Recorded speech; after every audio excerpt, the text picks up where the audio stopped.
The following is a local resident producer's program. The program content is the sole responsibility of the producer and does not necessarily reflect the views or policies of CATV2, Oshkosh Community Media Services, the City of Oshkosh, or Time Warner Cable.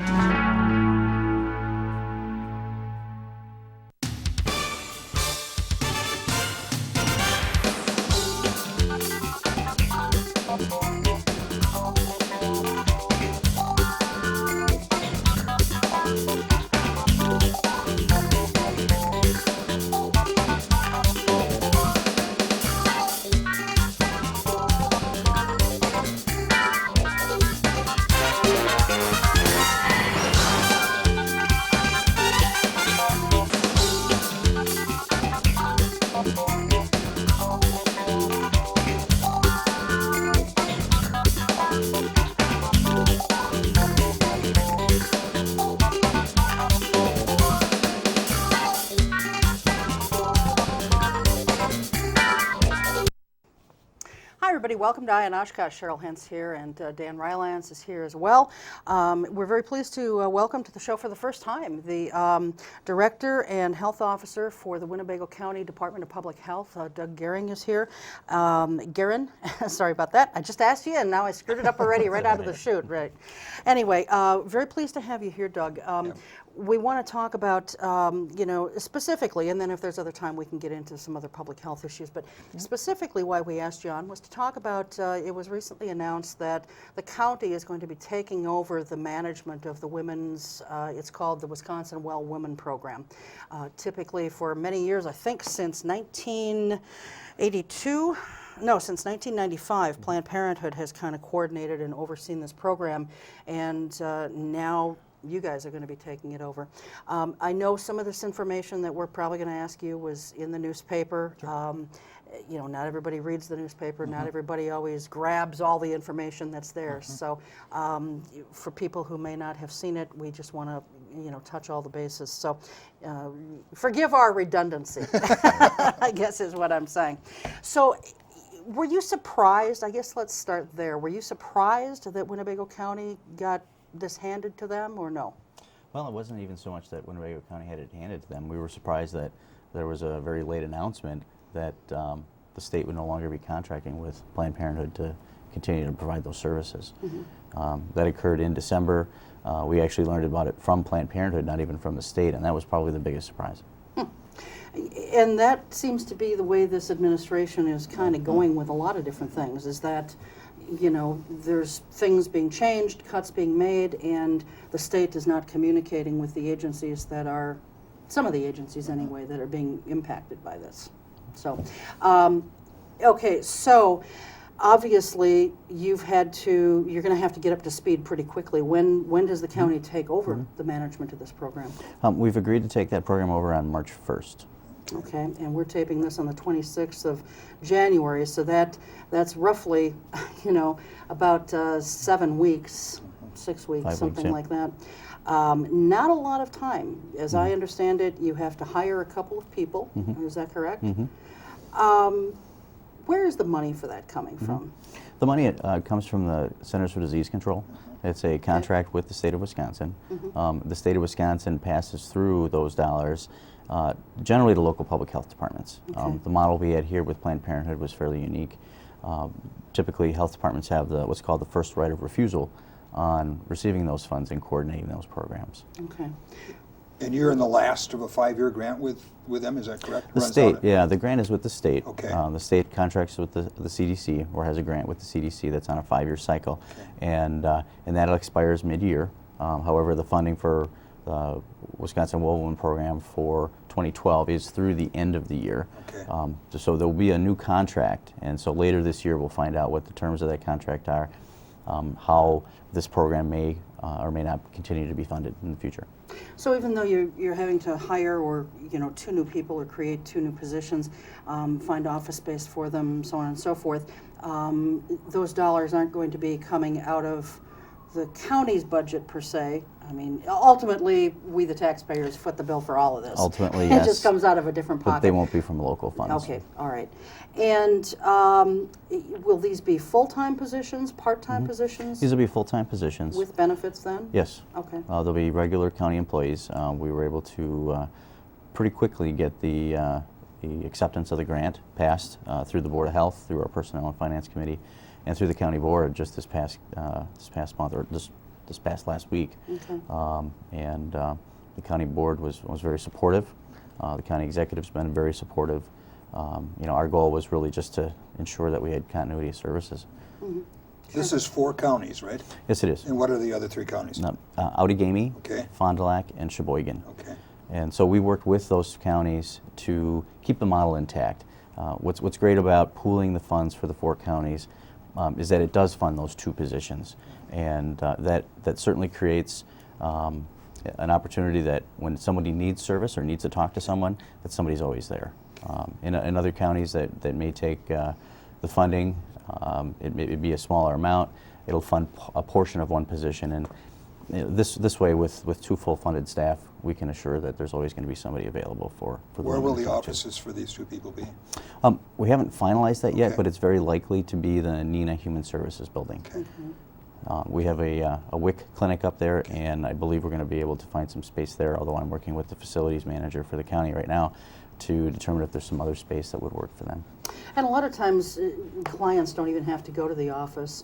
I've known people who have utilized the services of Wisconsin Well Women. Of course, you guys might be doing it differently, but it's always been handled over the phone and by mail usually. And most of the clients are handled that way. So Okay.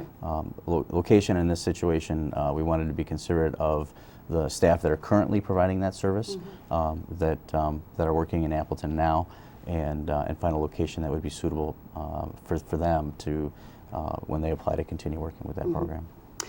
I know the state really hasn't communicated with you at all, as you said, but has Planned Parenthood communicated to you, Doug, why the state didn't renew their contract? No. We did ask the state for a response, verbally or in writing, to indicate to us why the contract with Planned Parenthood would no longer be funded, and we never did receive a response from that. Do you have any sense of why? Well, the governor's comments that he's made publicly are that Planned Parenthood is a controversial organization, and it certainly appears that the state would like, as in the past, try to remove any sources of funding that are going to Planned Parenthood. Isn't the answer abortion? Isn't that what we're talking about? I think that's what it comes down to. That's what the Planned Parenthood people said when they were on about a month ago. Yeah. Yeah. But they, as we learned, they do so much more than that. Oh, of course, I mean, yeah. that is just such Yeah. a small. It's just politics as usual. So, and we're not going to get you to comment on that. Okay, can you explain, this is for uninsured women, right, primarily? Yep. Low income or uninsured women, Can right? you kind of give us a demographics of the 4 counties and where they are and what services will this new group provide? Sure. Well, the services will continue as they had been for the last several years. Okay. We really are trying to provide a seamless transition from Planned Parenthood to the county so that women that are currently enrolled in the program or are in the process of enrolling really won't see a change. Okay. Winnebago County and Outagamie County are similar in size and demographics, have a fairly similar population. Poverty rate's a little bit higher in Winnebago County. Of the 4 counties, Winnebago County probably services the most women, but not by much. And Sheboygan and Fond du Lac proportionately have smaller populations, and we see fewer women in those counties. Just to give you an idea on numbers, I just got the numbers for 2011, and in 2011 in Winnebago County alone, there were about 289 women screened, and compared to 2010, it's a little over a 20% increase, and in 2010 it was about 230 women that were screened. The caseload in 2010 was closer to 500, but the number of women screened is lower. In 2011, they did identify 10 new cancers. I think 7 breast cancers and 3 cervical cancers. In 2010, there were only 3 cancers in Winnebago County. Wow. And, you know, the services that you provide, pap smears, mammograms, anything else? There is some screening for high-risk women for multiple sclerosis. Okay. But that's a very small portion of the service that's provided, and that's just for women that are very high risk for that. The vast majority is mammograms. In 2011, of the 289 women screened, 244 of them had mammograms, and 117 of them had pap tests. Okay. Is the name of the program going to stay the same? Yes. Okay, so it's the Wisconsin Well Woman program. Every October we try and do a show on breast cancer awareness for Breast Cancer Prevention Month and so forth. And you know, one of the things that we're always told is that there is a certain percentage of men out there who do get breast cancer. Say, for example, you have a man in one of these 4 counties who is low income, who is having some issues, and he needs to have a mammogram done. Again, if you take out the name of the program, is there any way here for this to cover a man if he meets the income requirements and so forth? I don't see why not, but I couldn't tell you what the detail in the program is. The whole premise of the program is to detect cancers early. So in the case where, you know, we might potentially have a breast cancer identified in a man and he's in need of cancer treatment, then we would certainly make all attempts to enroll him in that program benefit. And I'm sure it would be done as confidentially as anything else is, and no one knows when you go in that, you know, what you're going in for, or that you're a client of Wisconsin Well Woman program or whatever. So will the income requirements to qualify for the services, will everything then be staying the same? Everything will stay the same. Okay, it's just a different Just the physical manager. location of the coordinators themselves, and as we mentioned before, the vast majority of women are seen over the phone, so to speak, or by letter. A small number of women may come into the office for support, direct one-on-one support, or assistance with navigation, enrollment in the Wisconsin Well Woman program benefit, or just for some social support. Particularly if you know, there's a suspect cancer, they've been diagnosed with cancer, and it's a long road. Okay. You got to feel really good about being proactive and doing this so quickly. It was a pretty quick turnaround for the county organization as a whole. The county understood what the situation was. It did come very late. The Personnel and Finance Committee and the county board agreed to see this on fairly short notice. The boards met quickly. We wanted to get this passed quickly so that we could assure Planned Parenthood that the transition had been approved, that the state contract with the health department was approved, and that we could move forward and do the actual transition, work on the actual transition. Well, I think you ought to take a bow on that. What about the other counties? Have they moved as quickly, or don't you know? We will be coordinating it for all 4 counties. Yeah, but I mean, what about what's happening in the rest of the state? Do you have any idea? Oh, in the rest of the state, typically contracts are negotiated in September, October. They're initiated, and so for all of the other counties and tribal health centers in the state, the process was the same as normal. Oh, I see. Okay, so this was only these 4 counties. Yes, because these are the only 4 counties that were contracting with Planned Parenthood. Oh, I didn't know that. So okay. we passed the dollars through. We exercised what I mentioned, that first right of refusal. Planned Parenthood gets the funds.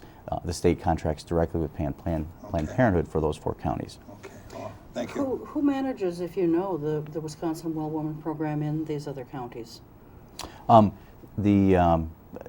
Generally, it's the health department. Okay. Or the tribal health center that Okay. receives the funds, and then they determine, you know, how to run that program in those So jurisdictions. this is really kind of bringing the whole state in line, with these 4 counties, in line with the rest of the state. It does bring it back. The advantage was that we were able to pool those resources, have 2 full-time staff, and it's a luxury, and it was a very good model, and it served the women well, and Planned Parenthood did an excellent job. Yeah. You may not know the answer to this, Doug, and if you don't, that's fine, but you know, since these were the only 4 counties where Planned Parenthood oversaw this program and kind of coordinated and managed it, how did that ever come to be if the rest of the state is all through their county health departments? Yeah, That goes back to 1995. I don't know the detail on the history, but that's when the state first received that benefit from the Centers for Disease Control. And when they were rolling that program out, Planned Parenthood stepped up to coordinate the services for the 4 counties. Okay, all right. And they're an excellent women's health provider, and there's certainly other benefits to having an affiliation with an organization like that. Okay. I'm going to put you on the spot a little bit. Were there any legislators from these 4 counties that either spoke out to get Planned Parenthood out of this or to keep Planned Parenthood in it? Yes, Gordon Hentz Okay. strongly supported keeping the funds with Planned Parenthood. Okay. Penny Bernard-Shaber was also a strong supporter, spoke out with Planned Parenthood at a press conference to let people know that there was no good reason as far as the quality of the service, quantity of the service, how the program is being administered, to move this program from Planned Parenthood to anywhere else, and that the timing was was extremely short for the situation. Anyone wanting to get rid of Planned Parenthood? Nobody that I was aware of that had contacted me during this process that specifically said Planned Parenthood should not have these. Okay. Should not have this program. You certainly had no complaints with the service at Planned Parenthood? Never. Yeah. Well, now, I don't know if you know this either. See, I'm asking a lot of questions you It's might all not right. know the answers to, but you're fielding them well. Got to give you a thumbs up for that. How does this ultimately affect Planned Parenthood? I mean, obviously there's a chunk of their budget that they're losing, but by the same token, they're not having to provide these services. So some may say, well, it's kind of a wash. Planned Parenthood will still provide the same services that they've always done, other than management and coordination of this program? To the extent that it's difficult for me to speak for Planned Parenthood, but Right. we're talking about approximately $138,000 is the contract. That's enough to fund the 2 staff, plus benefits, some support time, and then supplies for the program. The budget's pretty tight. In fact, with the short time notice, we were not able to take the program on, of course, for January 1 because of the process that we normally need to go through to accept those funds and to create those positions. So the state, in recognition of the fact that it was impossible to transfer the program that quickly, did extend the contract with Planned Parenthood for 2 additional months. They did, and they also contracted with us for the full year. So we'll actually, and how most of these state contracts work is that they're billable. Whatever we expend, we charge the state for, and that's what comes off the grant. We don't just get the money and then administer the program. So in this case, we'll have a few extra dollars because we won't be funding the staff for those first 2 months, and that'll help pay for the transition costs because we're going to need to acquire computers and probably some office equipment and set up their spaces and that sort of thing. So that's outside of that, the budget's really tight. I'll bet. Okay. The Planned Parenthood folks, well, I don't know if it was their phone numbers or actually phone numbers designated specifically for Wisconsin Well Women program, but will those phone numbers, I think they had a toll-free number is what I was told one time by someone on the show. I don't remember that for certain, but will the phone numbers remain the same, or will they be having to call the health department for the county and then get routed somewhere? Yeah, we're working on trying to keep those phone numbers the same. Okay. I don't know if we'll be transferring those numbers to the health department or if we'll just be forwarding the phones from that number, from Planned Parenthood. But that's one of the pieces that, in the short time frame, we're still working out. I would imagine too, the website, the county's website will at some point have information about the program on its website. Do you have any time frame for when that portion of the website might be updated? I'm hoping that we'll have everything up and running before March 1st. Okay. And we've got the county's website that we're putting up during this segment, so they can keep checking. Otherwise, who should they be calling in the meantime? They can continue to call the 800 number for Planned Parenthood, or excuse me, for Wisconsin Well Woman program now. They can also go to the state website. There's a Wisconsin Well Woman program page on the state website, and on that website they also do list all of the providers statewide. And so that will be updated to also reflect the changes for the residents in the 4 counties. Okay. Should we move to the merger with City Health? Is that? Yeah, is there anything else? Did you have anything else on the Yeah. Wisconsin Well Women program that you think viewers would benefit from knowing, or have we kind of touched on all the bases I here? think you've touched on most of it. We certainly want the benefit of the Wisconsin Well Women program, what it's for, that screening, to be well known in the community. We want women, and in this case, you know, the program serves women primarily ages 45 to 64 through 64, that if they're in need of service, if they don't have insurance, they need a mammogram, they need a pap smear, that they need to call. And they can call and they can get assistance. And so we want the more residents that understand, the better. The more cancers we can prevent, the better. They're certainly less expensive to treat if they're detected early, and hopefully we'll lose less lives. And even if someone doesn't, you know, fit that age requirement, if they're having issues and they don't have insurance or they are underinsured, you we'll still work want with them them to call? Absolutely. We certainly don't want a woman that's in need of a service, or let's say she has identified a lump and needs to have it looked at. We want to make sure that she gets hooked up with a provider. Okay, great. All right, yeah, let's talk about. Can you give us an update on the merger between city and county? Sure. We are in the process of negotiating a interagency agreement. Okay. As of today, I think we're on about our 6th version of that interagency agreement. I think we're very close to having an agreement that all 3 jurisdictions are comfortable with. Could you name in 3 jurisdictions? Sure. Yeah, the city of Oshkosh, Okay. the city of Neenah, and Winnebago County. Okay. I do believe that there is a city council, Oshkosh City Council workshop next week Tuesday, where they'll be considering this. We certainly hope to have the agreement in a form that it can be taken in front of the councils and the county board sometime in February or at the latest in March. Okay. And of course, by the time this show airs, that workshop will be over with. So don't go running off to the city council chambers to see it, or to listen to it, or try. This is going to happen. You're just fine tuning at this point. Is that? Well, we certainly, you know, the council still need to approve it. Yeah, I understand. The city, the Neenah Mayor Shirk, and Mark Roloff, city manager, and county executive Mark Harris, are all supportive of this move, and have been working accordingly. Have you put a lot of time on this? Absolutely. Yeah. You're Mr. Merger. We started this process, well, we initially started the process just with Oshkosh in the beginning of 2010. And then when we had a retirement and health officer in Neenah, we talked to them, and when they came on board, so did so did Menasha. And then we hired a consultant to take a look at it further, and that took us all the way through 2010. Just to hire the consultant and have those negotiations. And then in 2011, we started with Baker Tilly, the consultant, and went through, you know, about at least 2/3 to 3/4 of 2011 before we got to the point of creating this interagency agreement. And we've been having revisions of that since, and then we've had a lot of other background work. You know, we've had many discussions on things like ordinances, the infrastructure, the IT infrastructure. You know, how do we connect? Because we're going to keep a satellite location up at the north end in the city of Neenah.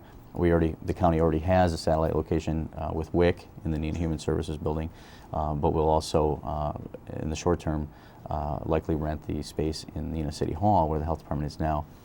Keep those staff there, and bring them on board, and eventually try to co-locate the staff from Neenah City with the WIC program, like we have done in Oshkosh with our recent move, and that's a real benefit for those WIC clients. Have you heard any opposition from either, you know, elected officials in any of these jurisdictions, or taxpayers and citizens? When we brought this in front of the county board, I believe the board was overall generally supportive. There were certainly some questions and concerns about loss of services.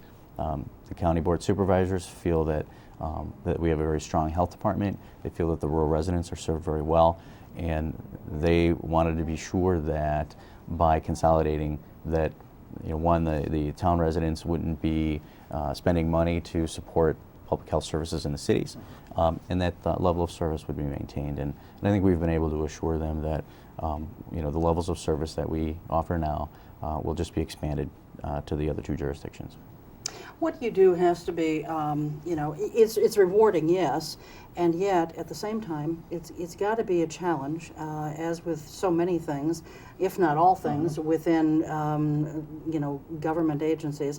Budgets continue to get smaller, demands continue to get greater, as people's budgets continue to shrink as well. You know, what do you find personally to be some of the biggest challenges with your job? Well, certainly funding. We've continued to receive funding cuts. Wisconsin is, as far as state funding for public health, the last in the nation. We're number 50. Really? Wow. So we rely more heavily on local dollars to provide those services. We also rely on grants of the county health department budget, which for 2011 was about $2.3 million. About 55% of that was from contracts, grants, and fees, and about 45% of that was from levy. By adding on those two, by adding on Neenah and Oshkosh, we'll probably increase the total expenditures of the department by another $700,000 or so. From working with the consultants, we identified a savings of roughly $350,000 a year that we'd save. We're also looking at a 20% reduction in staff overall between 3 fully staffed agencies. That's actually pretty consistent with what's been happening nationwide. The National Association of City and County Health Officials, which tracks and works with health departments, of which there's approximately 2,850 health departments nationwide, local health departments. We've seen a similar reduction in workforce nationwide, and a lot of that is because of funding cuts. And so we're continually trying to do more with less, and one of the ways that we do that is that we're transitioning many of the services that we do towards more population-based health and more prevention orientation. Okay. And while we're not getting rid of direct service, there are some direct service programs that are either being taken on by somebody else or that have just simply gone away. Okay.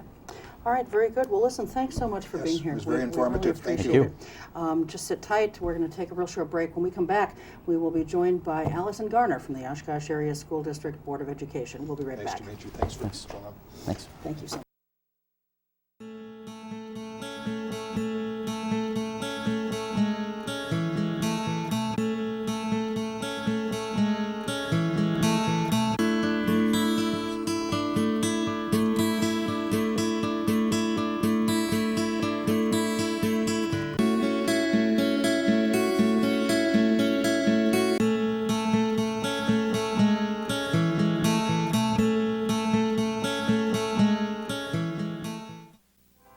Every year, the U.S. Department of the Treasury receives about 1.4 million reports of problems with paper checks. Checks can be lost, stolen, or delayed. If you still receive Social Security payments by paper check, Treasury wants you to know about a safer, more convenient way to get your money. The Direct Express Prepaid Debit MasterCard. The Direct Express card is new and is available to anyone receiving Social Security benefits, even if you don't have a bank account. Your monthly benefits will be automatically placed onto your card account each month on the day your money is due. While other debit cards cost money, it is possible to use the Direct Express card for free to make purchases, pay bills, and get cash at thousands of locations nationwide. There are no sign-up or monthly account fees.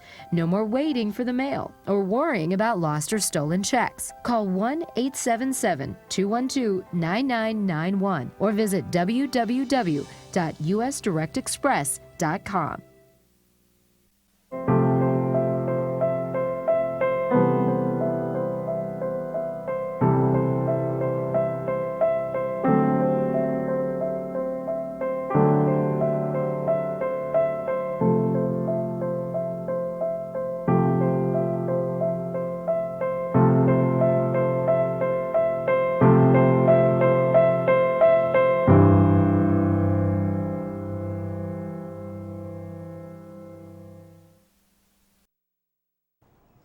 And welcome back to the second half of Eye on Oshkosh. Allison Garner from the school board is joining us now. Thanks for being here. We appreciate it very much. We wanted to have you on. It seems like you weren't here all that terribly long ago. She was. Her and Steve and yes. and Allison. Yeah. But we wanted to have you back on because obviously a lot of things have changed since then. Yep. The most recent thing probably that I think caught a lot of people off guard, certainly in the community, maybe not some people on the school board, but people in the community, I think, were caught off guard by the fact that our school superintendent, Dr. Don Vigut, is resigning. And as of the end of June, I believe, he will be done. Yep. So one of the first things that I wanted to ask you about is on our last show, we had on Steve Dito and School Board President John Lemberger. John said right at the outset of the show, when we asked for their reactions to this resignation, that he had been asked a few months ago to write a letter of recommendation for Dr. Vigut. Now, I asked him right then and there, you know, if this was before or after Dr. Vigut's contract was renewed. He couldn't remember, he said. In fact, he said he had sort of forgotten that he had even written the letter of recommendation for him. He said people in the field of academia sometimes just look for other jobs just to kind of see what's out there. I find that a little hard to swallow, because if you're really happy with a job, you're not going to be looking. I don't think. It doesn't make sense. If you're totally happy, you're not going to be looking. And he said a lot of things that I'm going to ask you to comment on. But after the show, Dan and I, you know, I think it just caught us so off guard. Yeah, we didn't have a good follow-up question. Yeah. She had one good follow-up. When did you write it? Yep. Yeah, and he couldn't remember. But we talked, go ahead. Yeah, but the obvious question is, you know, why did he? And he also told us, I should say, that he had been asked by Dr. Vigut to keep this quiet. And so you're hearing this now. You know, I talked to you about this earlier in the week when we did this booking, but this is the first time you've heard of it, yes? We found it to be very disturbing that he would, A, keep it a secret from his fellow school board members, but also from the public, who is who he serves. Yeah. He's supposed to be serving the public, and he has a certain allegiance, a loyalty to the other 6 school board members. I know you don't have cable, so you didn't see the show, but based on what we've shared with you about it, I mean, how do you feel about this? Well, I think it's confusing to me. I don't understand how you can't remember when you wrote a letter of recommendation for somebody. That's a pretty big task, given that he's our superintendent and that we had just renewed his contract, and then to find out that that person then turns around and asks for a letter of recommendation, whether it was before or after the contract, again. It was in that same general time frame, either just before the contract was renewed or just after. John said he said a few months ago, and this is January. I take a few months to be Contract 3, time, 4. yeah. At any point, Dr. Vigut knew his contract was going to be discussed, you know. And a contract is a legally binding instrument. And he agreed to that contract, and he agreed to stay here for 2 more years, and he agreed to fulfill the terms of that contract. So for him to then go to his boss and say, hey, I'm going to get out of my contract, I'm going to ask you to write a letter, that confuses me. It disappoints me greatly. I'm extremely concerned that John wouldn't tell the rest of us, and that it sounds like he kept that secret for a long time. If you don't have anything to hide, then you wouldn't keep secrets. So what, you know, how does this serve John? I'm incredibly confused. Well, it's disappointing. And again, we don't know that the contract was renewed and then he asked for the letter. But either way, it's kind of, you know, half dozen of ones, you know, I don't see. We're splitting hairs on that point. It's a question of Dr. Vigut knew he wasn't happy here for whatever reason. He felt the challenges were too great. And I don't begrudge the man for leaving. If he wants to leave, let him leave. But then, you know, don't be looking for another job and at the same time either consider a contract extension or, you know, bail after you've accepted a contract extension. And I have, I think, even greater heartburn with John Lemberger for doing things the way he did them. Go ahead. Were you surprised by his resignation? Absolutely, Yeah. absolutely. Yeah. I was floored. And I found out From a text Really? of a friend. You guys remember Liz Lynch? Sure. She texted me. I was on vacation. Really? I was flying home, and I was in the airport, and I got the text while I was boarding an airplane. And they knew I was on vacation, and yeah, I was floored, angry, disappointed, confused, all of those things. Well, you know, John said that, and Steve, I think probably too, said that the challenges were just too great for him to deal with. Okay. You know, I feel like, okay, he could not have necessarily predicted what was going to be the fallout of, you know, the governor's changes that he put in place.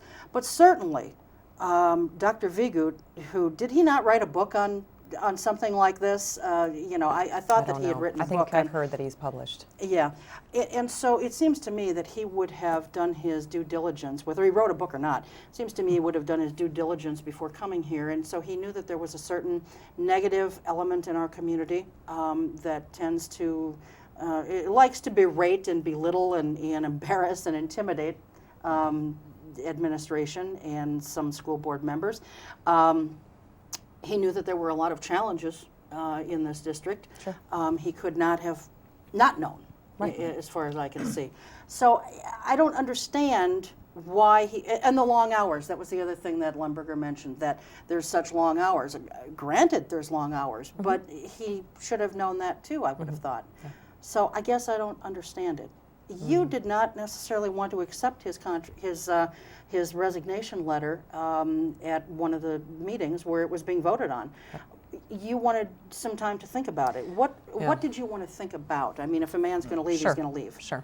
Well, this was my thinking at the time. So I board an airplane on a Saturday afternoon. I get a text that tells me that our superintendent is leaving. And it was a public release. I was not notified before that. So now I'm caught off guard.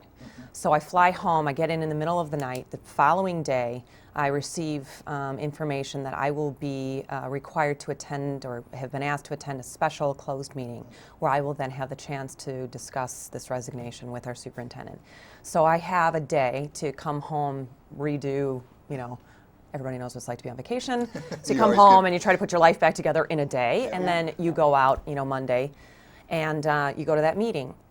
And my concern, I had several, but the main concern I had was that I did not understand the need to move so quickly. That you do a press release at 2 o'clock on a Saturday, and we got a vote on a resignation on Monday. And I hadn't had a chance to speak personally with Vigut. I didn't know why he was leaving, and I wanted to hear it from him during closed session. So that was the first thing that I wanted. So I got that, but then we had to go right into open session and vote, and I said that I was not comfortable with that. I needed time to digest what I think I heard.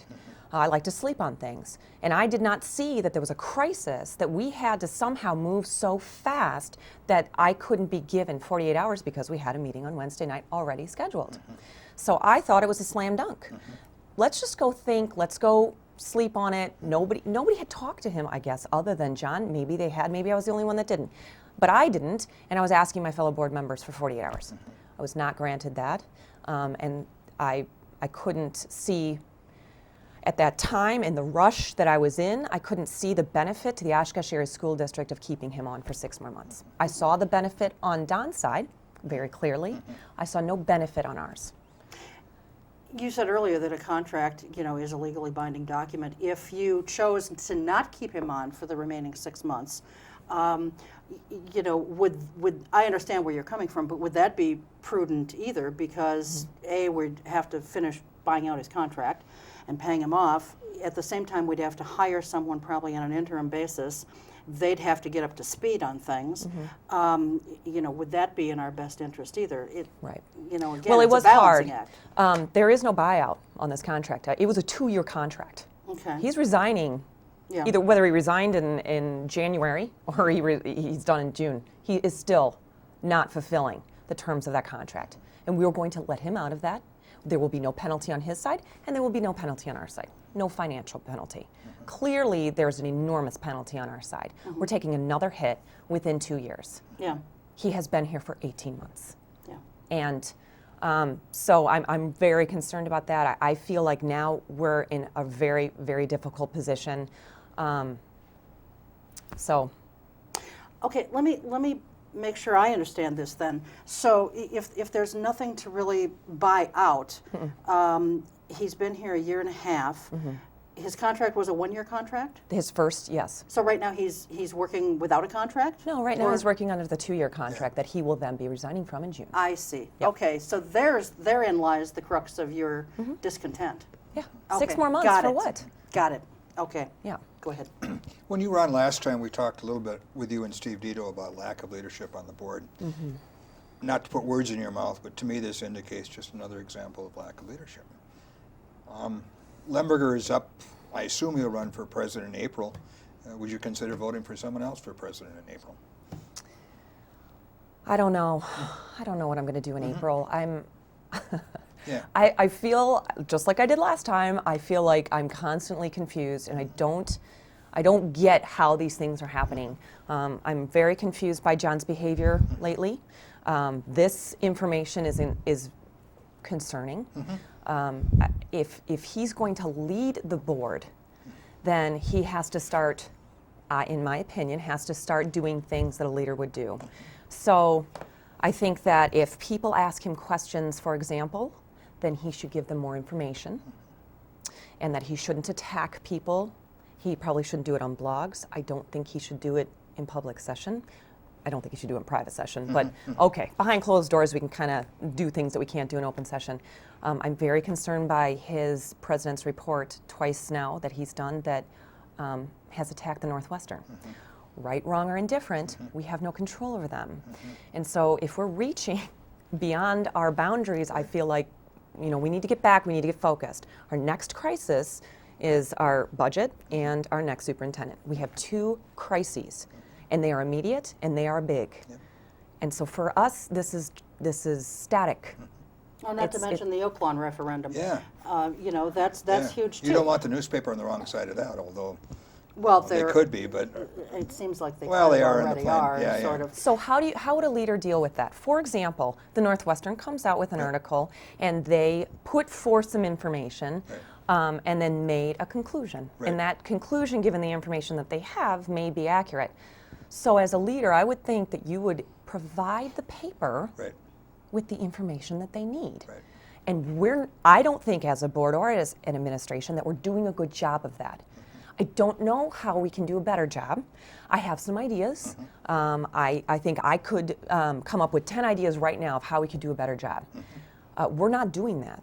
And so if the Northwestern takes it from A and goes to B because we didn't give them all the middle parts, then I'm not sure I understand what we're expecting here. And then if we then attack them because they use all the information that they have, which is minor, then, you know, I don't see how that's helping us in any way. Well, and he just continues to do it. You know, every time it seems like at every meeting, he seems to be going after the Northwestern, and he's not going to score any points that way. You know, there's an expression, and you having worked in the newspaper business like I have, there's an expression that says you don't get into a shooting match with, you know, well, the word is actually different, but I'm not going to say it on here.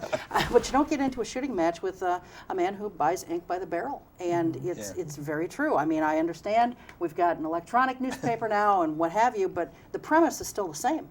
And he's not going to score any points, and he's not going to. He's making himself look foolish. And it's not a battle of egos. No. It's the information that the Northwestern doesn't have. They don't have it. The parents of Jefferson, they don't have all the information yet. We're trying to get that out. We're doing the best we can. Oaklawn, that committee is killing themselves to get that information out there. They are bending over backwards. They're having meetings all the time. These people are taking an enormous amount of their personal time to get that information out. They're going to do a great job. They have proven that they've done a great job. Liz Lynch is incredible. She's my hero. You know, she's done so much, and she's been able to get things rolling, get momentum. I think we can learn a lot from that. I don't see why the board wouldn't do that too. Why aren't they getting the information? The Northwestern, Jefferson, is the school board, the school administration not sharing that information, or what? I don't think that we're keeping it. Okay. I just don't think that we are being proactive in I see. providing You're it. not sharing it. I've gone to Jefferson, Yeah. and I've written a rebuttal to the Northwestern for the Plan B, just because there were some facts that were not, maybe they didn't know it or whatever. So we need to be a lot more proactive. Normally, if you don't like an editorial, and I wrote editorials every day for 4 years and lost a lot of friends, if John Limburger didn't like the editorial on the Plan B, the normal procedure would be for him to ask to write an op-ed piece to the Northwestern and tear apart their arguments. But for him to grandstand on Wednesday night and saying that, well, he's going to offer them to come next board meeting and present their plan. They're under no obligation to present their plan. It's not their job. They're not elected to do that. That's right. They're just a newspaper. They wrote an editorial. And what do they need? What does the Northwestern need? Yeah. It's so, They need data. They need information. So let's get it to them so that they can get to the same conclusion that we're at. Yeah. This district, long before you got on the board, has really had a reputation, and I think continues to do so, of not being very open and communicative. I think it's gotten better, but I think there's still a long way to go with this district to communicate more openly and effectively with the constituents. Sure. You know, you don't win support for your cause by you know, constantly attacking them or withholding information. That's not the way to go about it. And, you know, this just, it kind of goes back to John Limburger, you know, withholding this information from the public and fellow board members such as yourself. You know, I mean, if he had shared it, would it have changed things? Probably not. Viggo wanted to leave, he's going to leave. That part wouldn't have changed. But what might have changed is you guys might have had an extra 3, you know, somewhere between 2 and 4 months maybe even a little bit longer, to start laying the groundwork for finding a new superintendent. This is a lousy time. I mean, it's never a good time to find a superintendent, especially this soon after hiring someone. But with everything else on your plate right now, there's a lot of things that you guys have to tackle. Right. And they're not simple issues. Right. And I agree that withholding information is, you know, it's the kiss of death. If you continue to withhold information, especially from the 6 other people that you're supposed to be working with. It makes no sense. It doesn't. They also seem to have kind of isolated you, and I'm not sure why that is. Why, do you think it's because you're a woman? I mean, I hate to sound sexist, but do you think it's because you're a woman? Or do you think it's because you are, you know, not as willing to just rubber stamp things and play ball? Do you think it's because you're asking questions? They've isolated Ben Schneider as well, you know, and he certainly asks questions. Well, I don't know that he asks questions so much, but he does ask some questions, and he does have a reputation for being kind of a negative guy. But there are some things that Ben is right on about. Absolutely. And one of them it has to do with this very kind of situation. You know, he'd like to see a penalty clause of sorts put into future contracts for administrative people. And, you know, I'm assuming that you would be supportive of that. Whether it be penalty or some kind of an incentive, either way, you know, the private sector does it. Right. And it works. So. Something. Absolutely. We have to somehow figure out a system so that we can get a superintendent to want to come here and then to be able to work with that superintendent so we can get some things done. And I don't put all the blame on Don. No. And you know, clearly this board is struggling. I believe that it's struggling. I'm okay that it's struggling. I don't want us to be perfect. But what I do want is for all of us to be able to come back together at the end of the night and say, okay, we're going to agree to disagree, but here's how we're going to move forward. And here's how we're going to get things done. And I don't see that happening. This is my first year on a board. I don't know how boards work. Maybe some of them work like this. To me, I don't, in my short time on the board so far, we haven't gotten anything done. So that's... Well, my observation is that you should ask questions as a board member. That's what you're on there for. And without naming names, there are 3 board members that seldom ask questions. It's like they're taking notes all this time. Well, you're past the note-taking stage. This is not a class.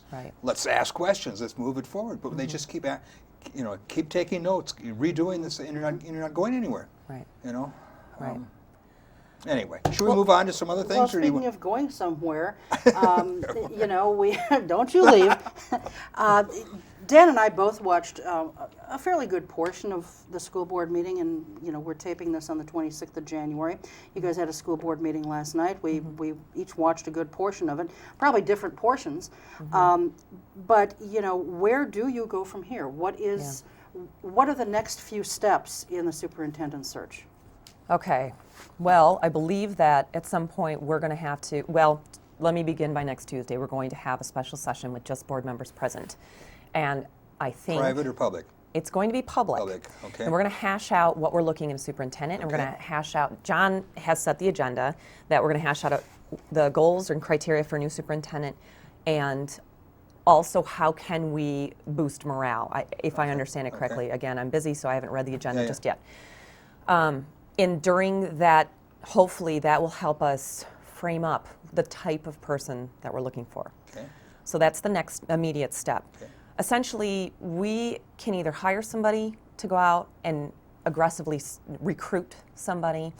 We can look internally. Some of those things might come out on Tuesday, and then we have to decide who we're going to use and why and all of that. And then hopefully, once we get the planning process down, we're talking 3 to 6 weeks for the recruitment, and then there's some interviewing, and then you make your decision. And so, we're talking probably 12, 16 weeks of trying to get somebody in here. Yeah, and Do not a you lot see of time. any internal candidates that are interested? Do or- I? Yeah. Oh, absolutely. Yeah, okay. But again, I am Right. different than a lot of the board Yeah, yeah. members. I suspect we have 10 people internally that we Right. can probably. So that meeting, Allison, is next Tuesday? Yeah. Yes. All right. So if you're watching this on Monday, it will be the next night. Okay. And, but Time if, and place? Do you Just know? a second. But if you're watching it on Thursday or Saturday, it's already over. So keep that in mind as you're Okay. watching this.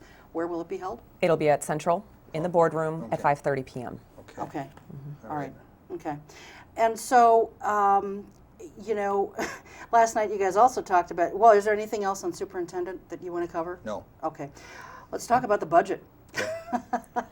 Last night you guys started talking about that, and I only watched it for a little bit, and then I had to get going. But, were any decisions made with regarding the budget? I mean, you guys have to cut a lot of money here. 3.4 million. $3.4 million. Yep, and over the course of 3 years, much more. yeah, it's 17.8 million In the next 5 years. by 2016 to 2017. So that's between 2 and 6 million each year. Yep. Yep. Where's it going to come from? Where are these cuts going to be made? Well, here was what, again, for me, I feel like there are times when I'm not sure how to get there. But the vision that I have is that if we step back, we're in this position because of a loss in revenues, a pretty big loss in revenues. In fact, this year we took a very big hit, the $519 per student, and that was worth a little over $500,000 for this district. So we took a big hit there, and we're going to take another big hit, I believe, in 2 years when the $2 million of federal funding is going to fall off. So we'll take another loss in revenues there. In addition to all of those loss of revenues, we have students leaving the district. And every student that we keep in this district, we get $5,200 from the state. But if a student leaves and goes to a different district, we pay that other district the $5,200. The money follows the kid. Plus, we pay a $1,600 penalty. So we have to pay that district $6,800. So we get a ding every time we lose a student. This year alone, we have a net loss of about 100 students. So that's about $700,000. So I keep seeing this problem. Again, I'm an engineer, so I boil these problems into very simple black and white. Yeah. We have a revenue issue. And I don't think, and I don't know, but I don't think we can solve it by using expense solutions. Cutting expenses, like what you're going to do with. Like we've been doing for the last and like in this 3 one, years. you're cutting bone. Yeah. Yeah, in this next Yeah. round. And if we do the moving middle and high school teachers from 5 to 6 periods a day, that will save $2 million. But we're going to lose how many more kids? Which then worsens our revenue problem. It is a revenue problem. So we've got to go, we've got to start thinking about this differently. We have to go get those students to come back. We've got to get students to stay. We've got to get other students to come in. How are we going to do that? We have to attract, we have to innovate, we have to change, we have to do something different. It's 180 degrees from what we're doing now. I have one question, and it's just kind of for my own information here. If you lose a student to homeschooling, do you still have to pay a penalty? Nope, or Okay. parochial. Okay. No, so we just don't get the funding. Okay. We lose the 5,200. Okay. All right.